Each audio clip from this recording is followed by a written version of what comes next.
शुरुआत 1917 में होती है जब ब्रिटिश जर्मनी के खिलाफ जंग लड़ रही थी। इस जंग में ब्रिटिश के कैप्टन को गोलियां लग गई, जिससे वो काफी जख्मी हो जाते हैं। डॉक्टर्स जल्दी से उनके जिस्म से गोलियां निकालने लगते हैं। गोलियों में उन्हें सिल्वर यानी चांदी की एक गोली भी मिली, जिसका साइज बाकी दोनों गोलियों की निस्बत बड़ा था। ये देख सभी काफी हैरान थी कि जर्मन्स अपने गन में सिल्वर गोलियों का इस्तेमाल कर रहे हैं। कैप्टन बोलने की कोशिश करता है, वो दरअसल इन्हें कुछ बताना चाह रहा था और उसकी हालत ही इतनी खराब थी कि फौरन वो दम तोड़ देता है। अब एक लड़की एक जगह पर आई किसी से मिलने के लिए, जिसके बाद कहानी यहाँ से आती है 35 साल पहले इन्हीं माजी में, जहाँ वो लड़की छोटी थी और उसका भाई एडवर्ड उसे परेशान कर रहा था कि तभी उनकी मॉम आकर एडवर्ड को डांट देती है। तभी इधर पता चला कि बच्चों के डैड इस टाउन के हेड हैं, लेकिन उनकी एक आदत बहुत ही बुरी है, वो टाउन के लोगों की जमीनों पर कब्जा कर लेती है। इसी टाउन में एक कबीला आया। कबीले की हेड एक औरत थी जो अपने एक आदमी को सिल्वर के सिक्के देते हुए कहती है कि इन्हें पिघलाकर तुम इंसान के जबड़े की शक्ल दो। तब आदमी ने ऐसा किया, सिल्वर को पिघलाकर उसने पहले इंसानी जबड़ा बनाया, फिर उसी में सिल्वर के दांत भी फिट कर दिए, जिसे लेकर कबीले की वो औरत उस पर कोई रिचुअल जादू करना शुरू कर देती है। उधर एडवर्ड और उसकी बहन चुपके से अपने डैड और टाउन के लोगों की बातें सुनने लगती है, जहाँ वो लोग उसी कबीले के बारे में ही बात कर रहे थे। एक आदमी एडवर्ड के डैड को कहता है कि कबीले के वो लोग यहाँ की जमीनों को अपना बता रहे हैं, जिन पर अब उनका कब्जा है, जिस पर वो कहने लगी कि आप फिक्र मत करें, कल ही मैं सारी जमीनें खाली करवा लूंगा। वो उन्हें समझाकर चुपचाप यहाँ से जाने को कहते हैं, पर कबीले के लोग जब नहीं मानते तो ये सब उन पर हमला करके उनके खेमों को जला देते हैं। कबीले के दूसरे लोगों पर हमला करके उन्हें जान से मार दिया जाता है। जिस बीच कबीले की हेड वो औरत जो रिचुअल कर रही थी अपने साथी के साथ चुपचाप यहाँ से भागने की कोशिश करती है,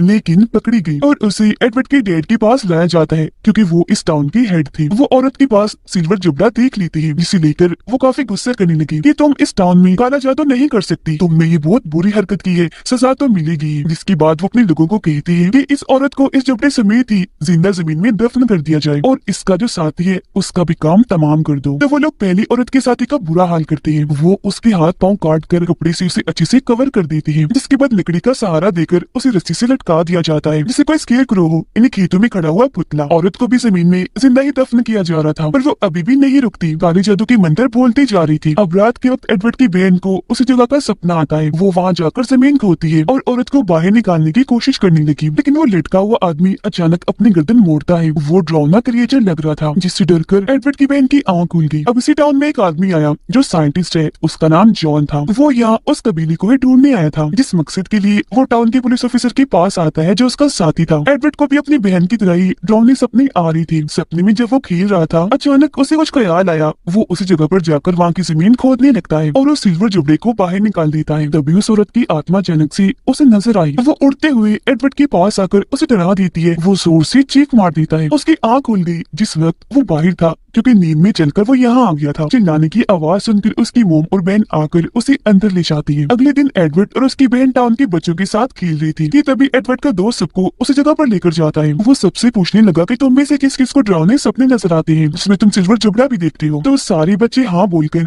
हाथ खड़ा कर देते हैं, जिसका मतलब था कि जबड़े के सपने न सिर्फ एडवर्ड और उसकी बहन को बल्कि टाउन के सभी बच्चों को भी आ रही थी। अब एडवर्ड का दोस्त उस जगह पर खोद कर वो सिल्वर जबड़ा बाहर निकाल कर अपने मुंह में लगा लेता है, जिससे अचानक उसकी हालत बिगड़ने लगी। वो अजीब सा बर्ताव करता है, एडवर्ड को पकड़कर उसकी गर्दन पर काट लेता है, जो देखकर सभी बच्चे काफी डर गए, वहाँ से भाग जाते हैं। उसकी बहन घर आकर बताती है वो एडवर्ड को चोट लगी है, वो बेहोश है। जो सुन उसके डैड फौरन जाकर एडवर्ड को घर ले आती है। डॉक्टर जब उसे चेक करती है तो बताने लगी कि इसकी गर्दन पर काटने के निशान है, वो भी काफी बड़े, इसे किसी जंगली जानवर ने काटा है। अब उसकी बहन तो काफी डरी हुई थी, असलियत किसी को भी नहीं बताती। रात में दोबारा से एडवर्ड की बहन को वो डरावना सपना नजर आया, लेकिन इस बार वो लटका हुआ आदमी जो बेहद डरावना लग रहा था उसे पकड़ लेता है। तब डर की वजह से उसकी आंख खुल गई, उसे एडवर्ड के चिल्लाने की आवाज आई। वो जब उसके कमरे में जाकर देखती है तो काफी डर गई, क्योंकि उसके जिस्म से अजीब तरह के टेंटिकल्स निकलकर उसके पूरे जिस्म को ढक रहे थे। उसकी हालत भी बहुत खराब थी।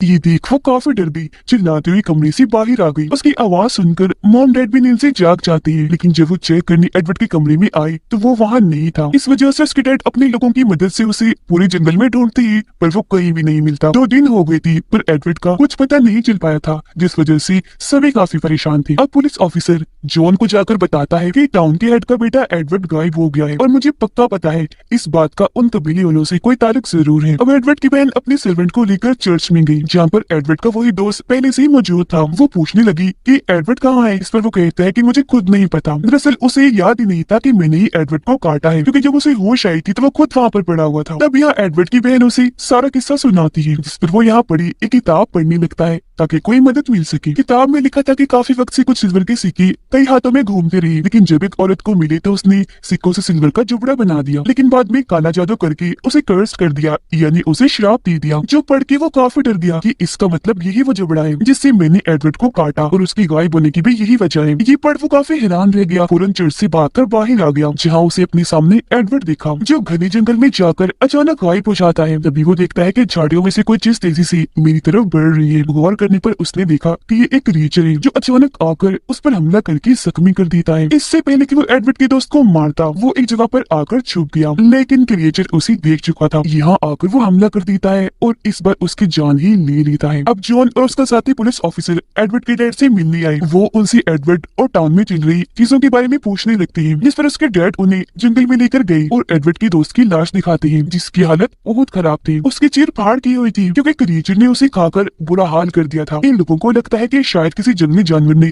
हमला करके इसका एहसान किया। अगले दिन ही जॉन अपनी छानबीन शुरू कर देता है, जिसके लिए वो एडवर्ड के डैड से पूछताछ करने लगा। तब उसके डैड उससे कबीले के लोगों की सारी सच्चाई बता देते हैं। जॉन एडवर्ड के कमरे और पूरे घर को चेक करता है, जहाँ उसे दरवाजे पर खून के निशान दिखे, जिन्हें वो अपने पास रख लेता है उस पर छानबीन करने के लिए। अब रात को जॉन को उनकी तरह ही अजीब अजीब डरावने सपने आने लगे। वो जैसे घास हटाकर देखता है तो औरत बाहर आकर उसे सिल्वर जुबड़ा देने की कोशिश करती है, लेकिन तभी यहाँ जॉन की वाइफ और बेटी आ गई। तभी उनके पीछे लटका हुआ आदमी आकर दोनों को पकड़ लेता है, जिससे जॉन इतना डर गया कि उसकी आंख खुल गई। वो जाग गया था, इसीलिए उस खून को टेस्ट करने लगता है, लेकिन काफी मेहनत के बाद भी रिजल्ट सामने नहीं आता, जिससे वो काफी कंफ्यूज हो गया था क्योंकि ये खून इंसान का लग ही नहीं रहा था। तो इसे मजीद टेस्ट करने के लिए वो अपना खून सैंपल वाले खून के साथ मिला देता है, जिसमें हुआ ये कि सैंपल वाले खून के सेल्स ने जॉन के खून के सेल्स को खाना शुरू कर दिया था और उसे भी अपने अंदर शामिल कर लिया था, यानी कि वो इंसान की आम खून को भी अपने जैसा बना रहा था। और सच में ये कोई इंसान का खून नहीं था। अभी वो इस पर रिसर्च कर ही रहा था कि उसे बाहर से किसी की आहट महसूस हुई। जॉन जब झांककर देखता है तो वहाँ डरावना सा क्रिएचर नजर आ रहा था। ठीक से देखने के लिए जैसे वो बाहर आया, क्रिएचर वहाँ से जा चुका था। सारे सूरत हाल को देखते हुए एडवर्ड के डैड एक मीटिंग रखते हैं, जिसमें वो सभी लोगों को बता रही थी कि टाउन में एक क्रिएचर घूम रहा है जो बेहद खतरनाक है। हमने छानबीन करके पता लगवाया है कि उसने ही एडवर्ड के दोस्त को मारा है और अब वो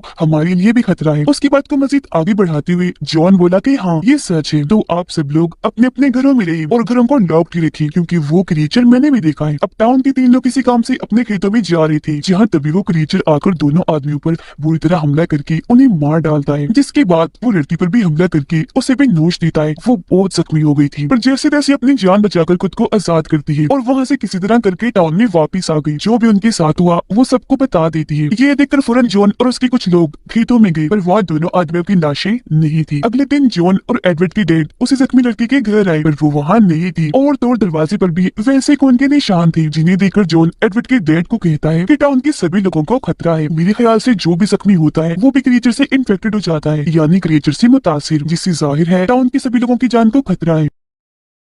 अब हमें सबको चर्च के अंदर ही रखना चाहिए। वो लड़की जंगल में थी जिसकी हालत खराब होती जा रही थी। वो जोर से चिल्लाने लगी क्योंकि उसके जिस्म से भी वो टेंटिकल्स निकल रहे थे। अचानक उसे कुछ हुआ, वो पानी में कूद जाती है। अब एडवर्ड के डैड टाउन के सभी लोगों को चर्च में भेज रहे थे, जबकि जॉन एडवर्ड की मॉम से बातें कर रहा था। वो यहाँ बता देता है कि मैं क्यों इन कबीले वालों को ढूंढ रहा था। दरअसल कुछ वक्त पहले मेरे टाउन में भी वुल्फ बेड़ी क्रिएचर ने हमला कर दिया था, जिसमें मेरी वाइफ और बेटी मारी गई थी। लेकिन बाद में मुझे पता चला कि वो दोनों इसलिए मरी थी क्योंकि काला जादूगर के कबीले के लोगों ने हमारी जमीनों को कर्स्ट शराब दिया था। बाद में कबीले के लोगों ने आकर बताया भी कि देखो हमारा कर्स्ट पूरा हो ही गया, तुम्हारी वाइफ और बेटी नहीं रही। यही वजह है कि मैं इन कबीले वालों को ढूंढ रहा हूँ ताकि इन्हें रोक सकूं। ये बात सुनकर एडवर्ड की मॉम काफी हैरान थी और डर भी गई थी, जिस बीच उनका हस्बैंड आकर जो उनको ऐसी बातें बताने से मना करती है क्योंकि उसकी मॉम एडवर्ड को लेकर बहुत परेशान थी, जो अभी तक मिला नहीं था। अगले दिन जॉन उस जगह पर गया जहाँ एडवर्ड की दोस्त की लाश मिली थी। गन लेकर वो क्रिएचर के आने का इंतजार करने लगा। इसी बीच उसकी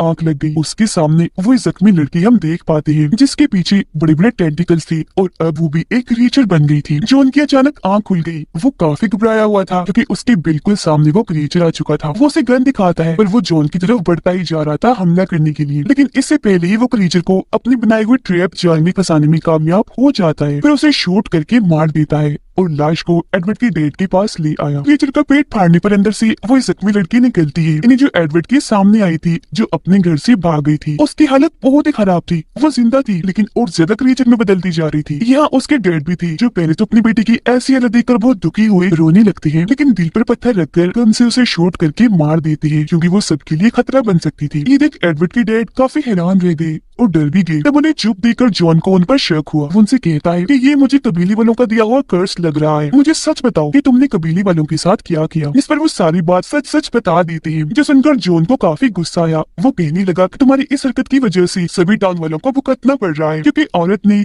पूरे ही टाउन को कर्स कर दिया है। तुमने बिना उससे पूछे बगैर कोई बात किए औरत को जिंदा ही दफन कर दिया। मरते मरते वो जो बोल रही थी वैसे लोग कर्स दे रही थी, जो तुम्हारे बेटे एडवर्ड से ही शुरू हुआ। तुम्हारा बेटा भी अब क्रिएचर बन गया होगा, या न जाने उसकी कैसी हालत होगी। उसने जिसे काटा वो इंसान क्रिएचर बन गया, जो जंगल में घूम रहा है। वो जिसको भी काटेगा सभी क्रिएचर्स बनते जाएंगे, और अब पता नहीं कितने क्रिएचर्स और बन गए होंगे। ये सुनकर एडवर्ड के डैड को इतना गुस्सा आया कि उन क्रिएचर्स को मारने का ठान लेते हैं और अपने लोगों के साथ जंगल में आ गए थे क्रिएचर्स को ढूंढने के लिए। जबकि जॉन एडवर्ड की बहन के पास आकर उस दिन के बारे में पूछने लगा जब वो और एडवर्ड टाउन के बच्चों के साथ खेल रहे थे, जिस पर वो सारी बात बता देती है। यानी एडवर्ड के दोस्त ने जमीन खोदकर वो जबड़ा निकाला और फिर उसे मुंह में लगाकर उसकी हालत खराब हो गई। उसने मेरे भाई एडवर्ड को काट लिया। ये भी बता देती है कि एडवर्ड के दोस्त ने बाद में वो सिल्वर जबड़ा चर्च में छुपा दिया था। अभी दोनों चर्च में आकर वो सिल्वर जबड़ा हासिल कर लेती है। उसे देखते ही जॉन समझ गया कि हाँ, टाउन वालों को उस औरत ने कर्स दिया है, जिसके मुताबिक जो भी इसे अपने दांतों में लगाकर किसी को काटेगा तो वो इंसान क्रिएचर बन जाएगा और फिर उसके जरिए ही शराब पी लेगा। जॉन को यहाँ पता चल गया था कि इस कर्स को मिटाने का बस एक ही तरीका है, जो इस जबड़े में ही है। अब सर्वेंट जब कपड़े लेने बाहर आई तो उसे वहाँ क्रिएचर दिखा। वो भी बिल्कुल वुल्फ जैसा ही था, जो अचानक भागकर आया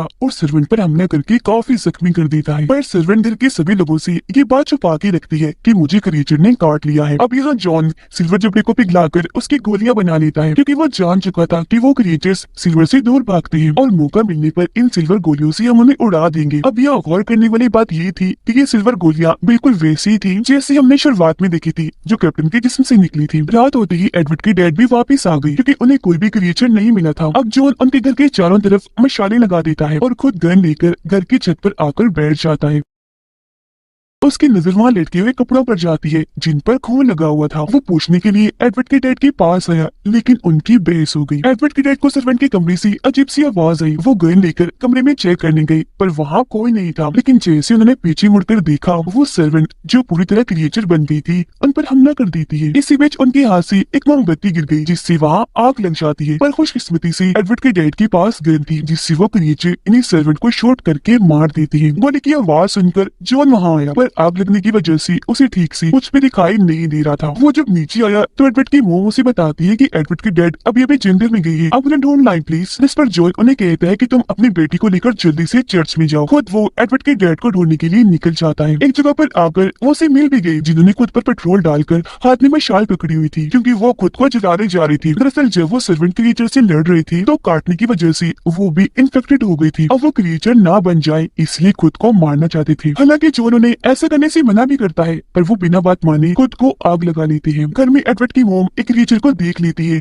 वो डर गई, उससे छुपती छुपाती अपनी बेटी को लेकर एक कमरे में आकर छुप गई। फिर मौका देकर वहाँ से बाहर आ जाती है। उन्हें जॉन भी मिल गया, जो उन्हें लेकर चर्च में जाने लगता है। पर इसी बीच एक क्रिएचर इनके पीछे पड़ जाता है। जॉन गन लेकर जैसे क्रिएचर्स को मारने के लिए आगे बढ़ा कि तभी क्रिएचर अपनी जान बचाने के लिए वहाँ से भाग जाता है और ये तीनों भी चर्च में आ जाती है। अंदर आकर ये सबको बताती है कि एडवर्ड की डैड नहीं रही, वो भी इन्फेक्टेड हो गई थी, इसलिए उन्होंने खुद की जान ले ली। यहाँ जॉन की एक आदमी के साथ बहस हो जाती है। वो कहने लगा कि जॉन अभी तक तुम जिंदा कैसे हो? तुम भी क्रिएचर से लड़ते लड़ते कई बार जख्मी हुए हो, तुम भी इन्फेक्टेड हो, जल्द मरने की बात क्रिएचर बनने वाले हो। इस पर जॉन कहता है भाई मुझे कुछ नहीं हुआ, मैं बिल्कुल ठीक हूँ, अभी बचा हुआ इसलिए हूँ क्योंकि मेरे पास सिल्वर गोली है, जिससे ये वुल्फ क्रिएचर दूर भागते हैं, डरते हैं। और हाँ, अब हमें सुबह होने तक का इंतजार करना चाहिए, क्योंकि सुबह आर्मी हमारी मदद के लिए आ जाएगी। रात को जब सारी सो रही थी तो एडवर्ड की मॉम रो रो कर गॉड से दुआ करने लगती है कि सब ठीक हो जाए और मेरा बेटा एडवर्ड भी वापिस आ जाए। और तभी उन्हें यहाँ अजीब तरह की आवाजें सुनाई देने लगती है। दरवाजे के पास वो जैसे ही आई तो पता चला कि वहाँ एक क्रिएचर है, लेकिन जब उन्हें पता चला कि ये मेरा बेटा एडवर्ड है तो वो काफी जज्बाती हो गई, क्योंकि आखिर वो उसकी मॉम थी। सबकी मना करने के बाद भी दरवाजा खोल देती है। दरवाजा खोलते ही वो क्रिएचर यानी एडवर्ड अंदर आकर सब लोगों पर हमला करके चौपट पड़ता है, सभी को मारने लगता है। उसे मारने के लिए जॉन जैसे अपनी गन लोड करता है कि तभी उसकी मॉम क्रिएचर यानी अपनी बेटी एडवर्ड के सामने आकर उठकर खड़ी हो जाती है उसकी जान बचाने के लिए और अपनी बेटे को आवाज लगाने लगती है। हालांकि जॉन उन्हें ऐसा करने से मना भी कर रहा था, पर वो एक नहीं सुनती, वहीं खड़ी रहती है कि तभी क्रीचर एकदम आकर उन पर हमला करके काट लेता है, जो देख मजबूरन एडवर्ड को उन पर गोली चलानी ही पड़ती है। गोली उसकी मॉम को लगी, जो आर पार होकर क्रीचर यानी एडवर्ड को भी लग जाती है, जिससे वो मरा नहीं, वापस अपने इंसानी रूप में आ गया और उसकी मॉम उसे गले लगाकर मारी जाती है। लेकिन हैर एडवर्ड को कुछ नहीं होता, वो बिल्कुल ठीक था। यही हमें दिखाया गया कि शुरुआत वाला जो कैप्टन था जिसे सिल्वर गोली लगी थी वो और कोई नहीं बल्कि एडवर्ड ही था, जिसने बड़ी होकर आर्मी ज्वाइन कर ली थी। एडवर्ड की ठीक होते ही कर्ज खत्म हो गया, इसलिए जॉन यहाँ से जाने लगा और जाते जाते एडवर्ड की बहन उसे बाकी बची 3 सिल्वर गोलियां भी दे देती है।